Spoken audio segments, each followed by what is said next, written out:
A quick note about the cabinets.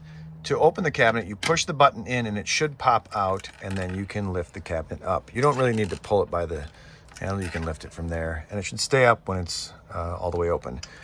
To close them, you close them. You can't just necessarily, sometimes, on some of them, you can't just push the button. Sometimes when you push the button, it doesn't pop out. You just have to push in on the door and it will pop out, and you can open it up. And also, when you push the button in, sometimes it won't go in. You actually have to push in on the door of the cabinet. I'm pushing in here to get that button to go in. Okay? For food storage, this is just to give you an idea before you pick up the van. We have these three above the kitchen area. I do breakfast, lunch, dinner, snacks with the lunch. We're not sending this food with the rental van, but these are just some suggestions. And then other places to store food is down here under the main bed.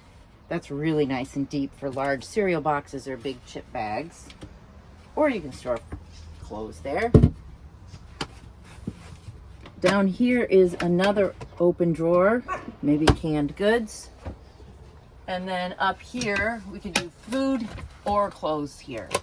One time we had jeans and some bread or bagels up there. So use it as you need. Just a reminder about the buttons, both down here and up here. Make sure those are flush and pushed in before you start driving. Otherwise, they are not locked and they'll just flop open. And stuff will fly out. Stuff will fly out.